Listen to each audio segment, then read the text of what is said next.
Ever feel like everyone's telling you to buy a house? Like, it's the only way to be a real adult or something. Oh, totally. Like, it's practically written into the rules of success, right? Right. And it gets so ingrained that we don't even question it. Exactly. But today, we're going to shake things up a bit. We're diving into a book called The Wealthy Renter by Alex Avery. Interesting. Yeah, it challenges that whole gotta own a house mentality. I like it already. What's Avery's take? Well, he really digs into those assumptions we've all heard a million times, like how owning a home is a forced savings plan. Oh, yeah, I've heard that one. Avery's like, hold on a sec. Is it really savings when you think about all the extra expenses that come with owning? Oh, he's got a point there. Those costs can sneak up on you. They really can. And they're not always small either, are they? Not at all. Avery talks about how people often underestimate, like, property taxes. Oh, for sure. And what about maintenance? Yes. Maintenance is huge. He uses the example of a leaky roof. The worst. Right. Suddenly that investment doesn't seem so great. Exactly. And you're on the hook for all of it. It's like owning a fancy sports car, he says. Awesome, until that repair bill arrives. Ooh, good analogy. It's a drain on your bank account, AD, your sanity. Which reminds me, Avery talked about opportunity cost too. Right, like what you could be doing with that money if it wasn't tied up in a house. Exactly. Say you put $50,000 down on a house. What if you invested that instead? Interesting. He talks about how the stock market historically has had better returns than real estate, like way better. Yeah, it's a significant difference. He gives this example, even a conservative 7% return on that $50,000 would mean. Let me guess, over $100,000 in 10 years. You got it. And that's with compounding, which he says is key. It's like magic, that compound interest. But also, think about this. What if you need that money quickly? Selling a house is a whole thing. Right. Stocks and bonds are way more liquid. You can access your money faster if you need to. Exactly. And don't forget diversification, right? Yeah. Don't put all your eggs in one basket. Which brings up another point. That emotional attachment to homes. Oh, yeah, that's huge. Avery gets that. But he's also like, are we making a financial decision here? Or Or are we letting our hearts rule our wallets? sometimes that dream home can become a financial burden. It's easy to get swept up in the emotion of it all. Okay, so we're really digging into the downsides of homeownership here. But what's the alternative? Are we all supposed to just rent forever, like wanderers with no fixed address? Well, not quite. It's more nuanced than that. Avery actually frames renting as a potential wealth-building tool, which I know sounds a little counterintuitive at first. Wealth building through renting. Okay, you've got my attention. How does that even work? Can renting really beat out owning in the long run, financially speaking? It can. It all comes down to this. Mhm. What could you do with the money you'd be saving each month by not having a mortgage, property taxes, those unexpected repairs, all that stuff? Okay, I see where you're going with this. Take that money and invest it wisely, maybe in a diversified portfolio. Avery believes that, over time, thanks to the power of compound interest, that strategy can really outperform traditional homeownership. Even with the ups and downs of the market, you're playing a long game.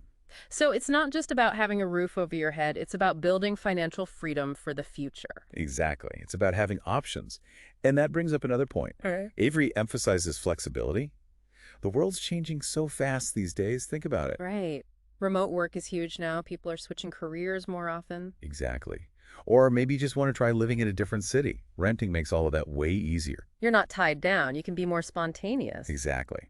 And less stress when it comes to moving, too. Selling a house can be such a hassle. It can be a real headache, for sure. But, okay, let's be real. Renting has its downsides, too, right? Of course. And Avery doesn't shy away from that. Like, the real estate market can be a roller coaster ride, just like any investment. It has its ups and downs. Right, like those housing market crashes everyone worries about. People ending up owing more on their mortgage than their house is worth. Exactly. Scary stuff. And even if we don't see a full-blown crash, there are still those hidden costs of buying and selling that can take a big bite out of your profits. Oh, right. Closing costs, realtor fees, all that. It's never as simple as just the purchase price and the sale price. Never. People forget about those hidden fees. And that's another area where Avery goes deeper. He talks about the psychological benefits of renting. The psychological benefits. No, that's not something I would have thought of right away. Tell me more. Well, think about it this way. When you're renting, you're not responsible for every little thing that goes wrong.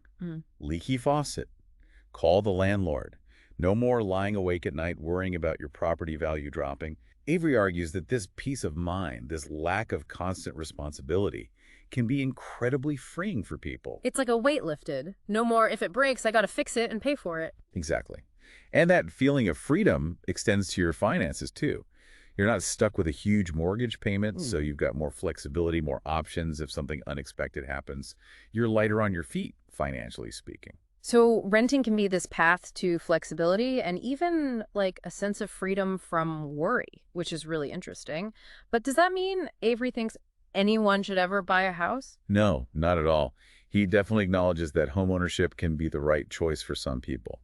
It's about figuring out what truly aligns with your own goals and values. Right. It's not one size fits all. Like if having a backyard for your dog or painting your kitchen that perfect shade of blue is super important to you. Yeah, if those things are non-negotiable, then maybe renting isn't the best fit. Exactly. But at least you're making that decision with your eyes wide open. Right, you've weighed the pros and cons. Because Avery isn't saying don't buy a house. He's saying think about it. Don't just assume it's the automatic best choice for everyone. It's like he's giving people permission to question those assumptions we talked about earlier. Exactly. It's about being in the driver's seat when it comes to your finances in your life. Make informed choices that align with what matters most to you. I love that. It's so empowering. It's like, hey, maybe a house is part of your dream life, or maybe it's not. And that's totally okay. Exactly. Write your own story. Yes. So to anyone listening who's feeling that pressure to buy a house, or maybe you just want a fresh perspective on things, I highly recommend checking out The Wealthy Renter. It's a really thought-provoking read. It really makes you rethink some things about money and home ownership and just like how we define success and happiness. Absolutely. And on that note, we'll leave you with this. Imagine your ideal life, the perfect balance of lifestyle and finances. Would owning a house be a non-negotiable part of that picture for you? Or is there a different path you're now curious to explore? Something to think about. Until next time, happy diving.